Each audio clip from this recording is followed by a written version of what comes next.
माँ आउ तार छुआर सठिक चिकित्सा पाई राज्य सरकार पक्षर एक कटक जिलार तिगिरिया अंचल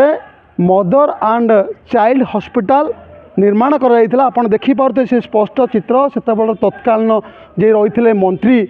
श्रीजुक्त रणेंद्र प्रताप स्वाई तांकर चरकमल हॉस्पिटल टी उद्घाटन करा तो यार भितर प्रायतः बीती सारी 9 मास जहाँ फलक रही तो 2024 फेब्रुआरी 28 तारिख में यहाँ उद्घाटन करते स्पष्ट चित्र देखुथे आपण को से भीतर विजुआल देखू ये हूँ 30 शज्या विशिष्ट emergency mother and child hospital T Tigiria आप देखुथे से स्पष्ट चित्र आम आपण को प्रत्येक चित्र देखू तो ये जितेबाला एक उद्घाटन करते से तत्कालीन मंत्री श्रीजुक्त रणेंद्र प्रताप स्वाई सेबे ठारू आज पर्यंत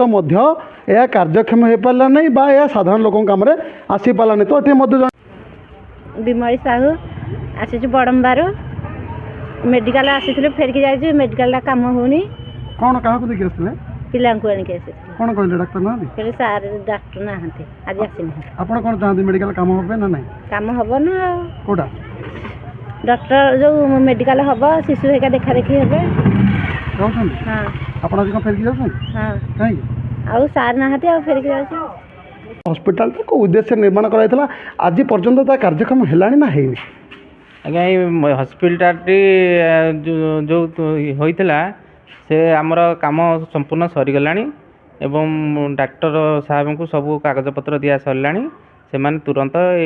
हॉस्पिटल को हैंडओवर नहीं जाए तो ये आमर प्रश्न रोचे आपड़ परिचय देवे तो ये हॉस्पिटल केबे मंत्री से जी तत्काल मंत्री थे उद्घाटन करते या भितर केते समय बीती जाइए कौटे अवहेला रही है जो साधारण लोक जो उद्देश्य ये हॉस्पिटल या कार्य लगी पारनी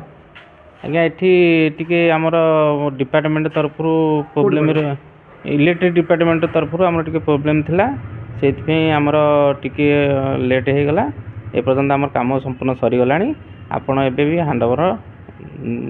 देवाई सब कागजपत्र दिया सरी एबे आमर मेडिकल डिपार्टमेंट हैंडओवर नहीं पारे उद्घाटन करते मंत्री 28/2/2024 अच्छा गोटे गोटे मंत्री जितेबाला एक उद्घाटन करते आपन लगुनि तरबरी भाव मंत्री से उद्घाटन करते आउ लोक कम लगी पारानी अद्य अवधि आज्ञा से पूरा पूरी काम संपूर्ण सरीवा परिस्थिति थिला कौन कारणवशतः ताको हैंडओवर करा जाई पार नथिला तो आपणकर टिके परिचय दबा आपण ये कौन कार्यरत रही नाटा मु सनोज कुमार मल्लिक मु मेडिकल संपूर्ण दायित्व नहीं कि काम कराउथि सीधा सड़क प्रतिक्रिया शुणुते ये जो मेडिकल टी संपूर्ण दायित्व आम से भितर को जी आप देखिपे आम से भितर को जी से भाई सहित रहीचु से आम सहित अच्छा आप देखिपे ये जो हॉस्पिटल स्पष्ट चित्र को देखुथे केते सुंदर हॉस्पिटल टी किंतु ये जितेबाला हॉस्पिटल कि हॉस्पिटल अद्यावधि कार्यक्षम हो पारानी ये सबुठ बड़ दुख विडंबनार विषय आप देखिपे सब लिफ्ट सिस्टम रही अत्याधुनिक संपन्न हॉस्पिटल रही आप देखिए ये लिफ्ट व्यवस्था रही आपको से भाई देखा आप देखिए लिफ्ट व्यवस्था रही संपूर्ण अत्याधुनिक संपन्न ये हॉस्पिटल रही आप देखुथे ये हूँ से लिफ्ट या द्वारा माँ आ शिशु सुरक्षित भाव से चिकित्सा या द्वारा प्रत्येक रूम से जापे आप देखुथे ये लिफ्ट कौ भाव रही आपको से स्पष्ट चित्र आम देखा तो आम आपण को ये जो चित्र देखा ये हूँ तिगिरिया अंचल अत्याधुनिक हॉस्पिटल या मदर एंड चाइल्ड हॉस्पिटल आप देखुथे भाई देखो देखो सीधा सड़क कि भाव ये लिफ्ट व्यवस्था सबकि रही किंतु यह अद्यावधि साधारण लोक कम आसी पारानी जो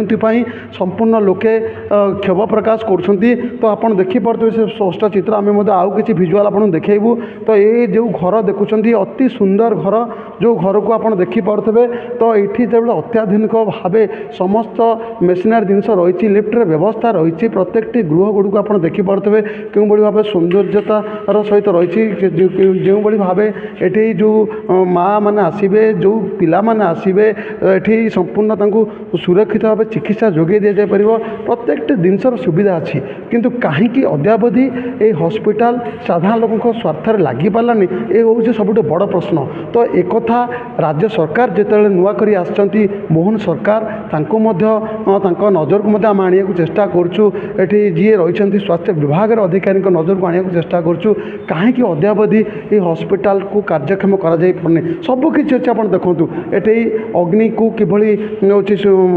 ସୁରକ୍ଷା ଦେବେ ତା ପାଇଁ ମେସିନ୍ ମଧ୍ୟ ରହିଛି ସବୁକିଛିର ବ୍ୟବସ୍ଥା ରହିଛି ଆପଣ ଦେଖିପାରୁଥିବେ ଏ ସ୍ପଷ୍ଟ ଚିତ୍ର ତ ଏଠି ସିଧାସଳଖ ଦେଖିପାରୁଥିବେ ଆକ୍ୱାଗାର୍ଡ଼ ମେସିନ୍ ମଧ୍ୟ ରହିଛି ଏଠି ସ୍ୱଚ୍ଛ ପାଣି ମଧ୍ୟ ପାଇବେ ଲୋକେ ସବୁକିଛି ରହିଛି ଆପଣ ଦେଖିପାରୁଥିବେ ୟା ଦେହରେ ସବୁକିଛି ଅଛି କିନ୍ତୁ କାହିଁକି ଯେ କାର୍ଯ୍ୟକ୍ଷମ ହୋଇପାରୁନି ତାହା ସବୁଠୁ ବଡ଼ ପ୍ରଶ୍ନ। ତ ଏଠି ଆମେ ମଧ୍ୟ ଦେଖି ସାରିଲା ପରେ ମଧ୍ୟ ଆଶ୍ଚର୍ଯ୍ୟ ହେଉଛୁ କାହିଁକି ଅଦ୍ୟାବଧି ଏହା ଲୋକଙ୍କ ସ୍ୱାର୍ଥରେ ଲାଗିପାରୁନି। ତ ଆମେ ମଧ୍ୟ